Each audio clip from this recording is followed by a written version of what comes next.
को इत्तला कर दो।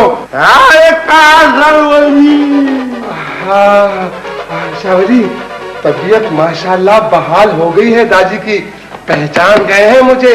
जी मेरे दाजी।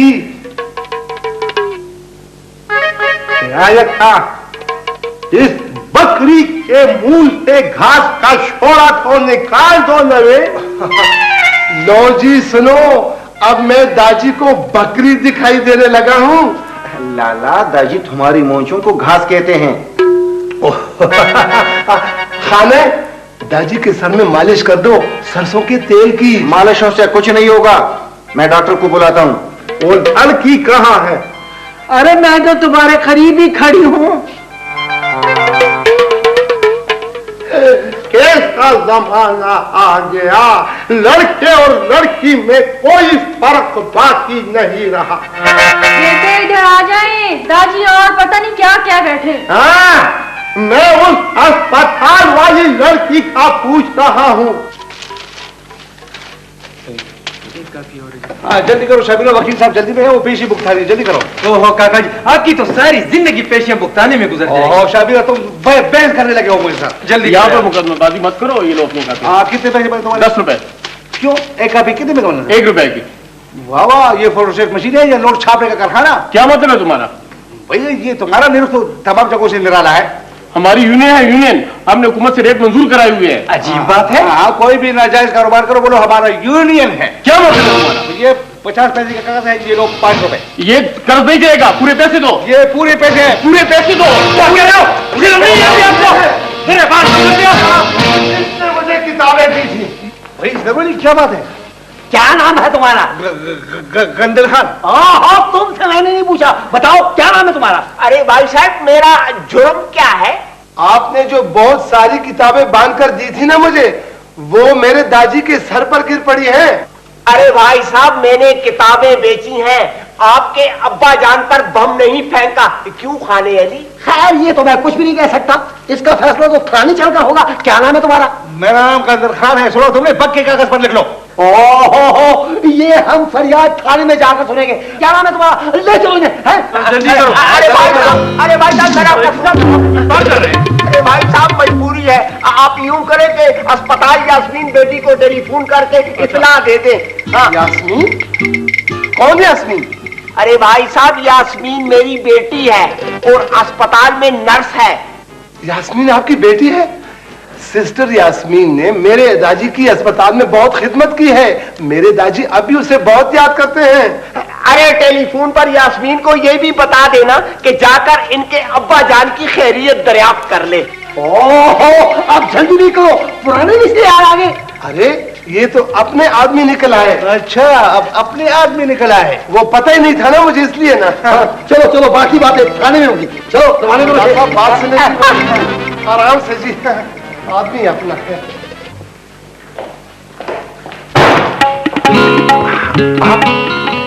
जी मैं वो आपकी दादी कहाँ है? अच्छा, वो कमरे में है, आइए प्लीज आइए।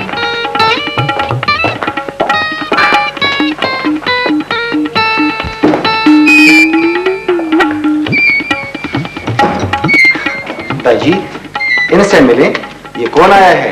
अरे यास्मीन, कैसी हो बेटी?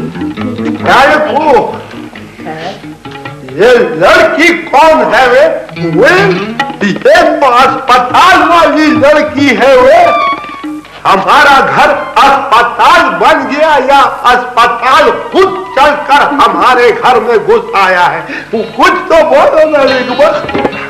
दादी, ये घर है, घर हमारा अपना घर। तो फिर ये लड़की कौन है वे? बाबा जी मैं वही लड़की हूँ, आपको दवाई भी दे दी थी और इंजेक्शन भी तो लगाती थी ना। बड़ा मजा आया, मजे ही मजे थे वाला। बैठो बेटी। एक इंजेक्शन और लगा दो। क्यों? बीमार हूँ ना, ये सब कहते हैं बीमार हूँ। आपको कुछ भी नहीं हुआ बाबा जी, आप बिल्कुल ठीक तो है।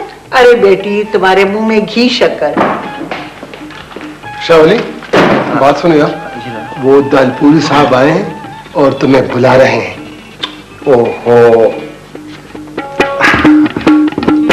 ये कौन सा वक्त है तालपुरी साहब के आने का? देखिए हजरत, आप किसी किस्म की कोई परवाह न करिए। शीन वाओ साहब बड़े नफीस आदमी हैं। दालपुरी साहब, इम्तिहानी निसाब हमने तो नहीं बनाया ना, आप खुद ही इंसाफ करें। वो आए घर में, हमारे खुदा की कुदरत है। अरे शीन वाओ साहब, आप घर मर को छोड़िए, फिर वक्त आप इन्हें देखिए। दालपुरी साहब, गायबाना तार हुआ है इनसे। अस्सलाम वालेकुम। शुक्रिया शुक्रिया, तशरीफ रखिए। शीन वाओ साहब, आपके उल्लू नामे की अशार की जिम्मेदारी इन्होंने ही कबूल की है। आपसे मिलकर बड़ी खुशी हुई। शुक्रिया शुक्रिया। दालपुरी साहब, वो दूसरा मसला देखिए ना हजरत, वो मसला जो है वो तो खैर घर का ही मसला है। बिल्कुल बिल्कुल, बस दाजी की तबीयत बहाल हो जाए। बहाल हो जाए। अच्छा ये बताइए कि यास्मीन बेटी आई है? जी जी, वो घर पर है, गपशप हो रही है दाजी से।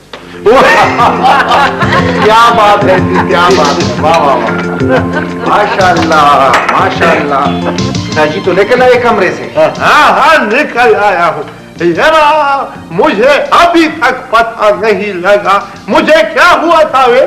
खानशाह का बस्ता गिर गया था तुम्हारे सर पे। बेबे, बस्ता नहीं, बस्ते में किताबें भी थी। वो किताबें मेरे अब्बा जान की दुकान से खरीदी गई थी। ऐसा?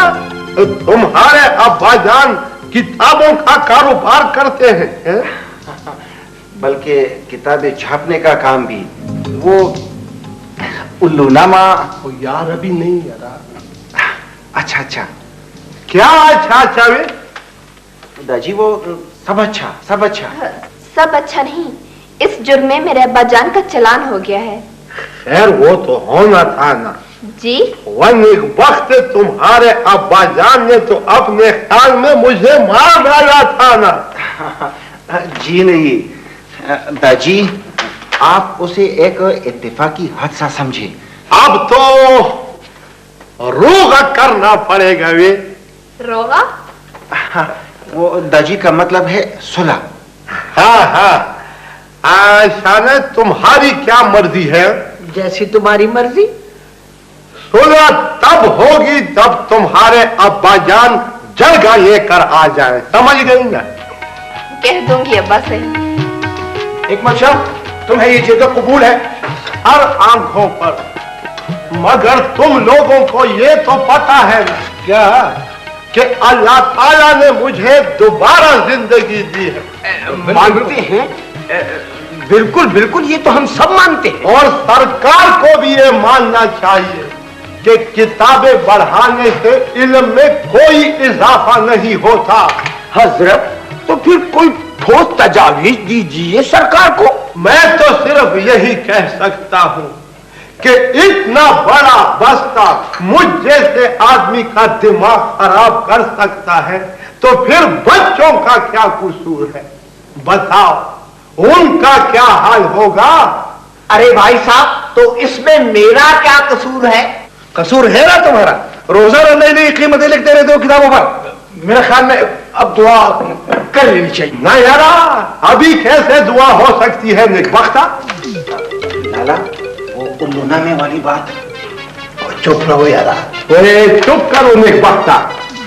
हाँ, तुम सब ये मान चुके हो कि किताब शाह ने तकरीबन मुझे मार डाला था।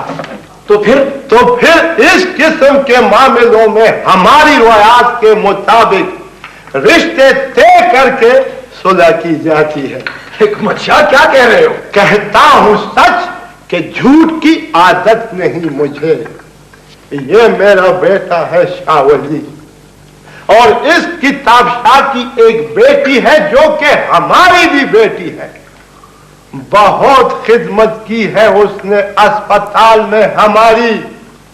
उसका रिश्ता मेरे बेटे शावली से होगा। क्या?